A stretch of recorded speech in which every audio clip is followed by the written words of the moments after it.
These are people who move like shadows, fearful to speak their thoughts. Living under the rule of a military dictatorship, human rights groups say ranks alongside some of the most brutal in history. A year on from the killing of an estimated 200 to 300 protesting monks and civilians, fear keeps them quiet. Everything is uncertain.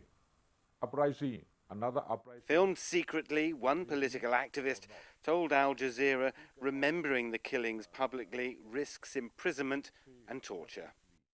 Are the people frightened? Yes, all people are frightened. Everywhere, military spy. It was here in the shadow of the Shwedagon Pagoda that monks gathered ahead of a protest against draconian government price rises. There's nothing here now that acts as a reminder of the murderous events of that violent day. Roadside vendors sell caged sparrows to be released in payment of $1 that wins the purchaser spiritual merit. A year ago, it was very different.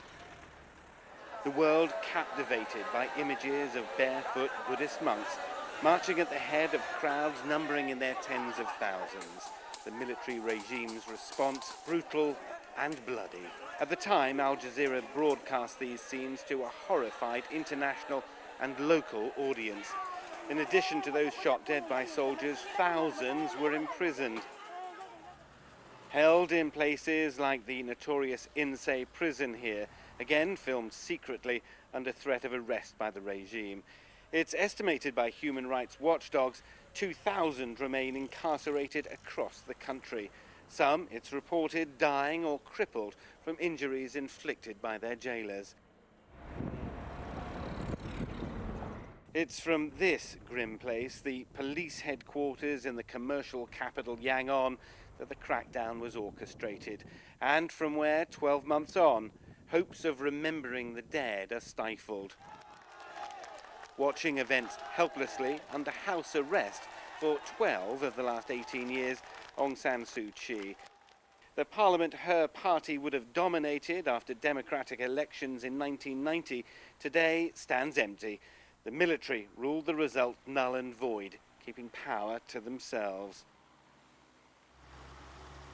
For now, the military's quiet, troops confined to barracks on vast army camps that circle the city. In the beautiful compound of the Shwedagon Pagoda, used as a sanctuary in times of trouble, there are just a handful of monks.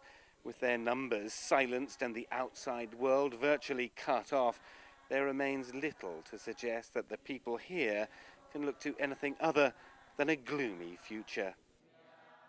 Al Jazeera, Yangon, Myanmar.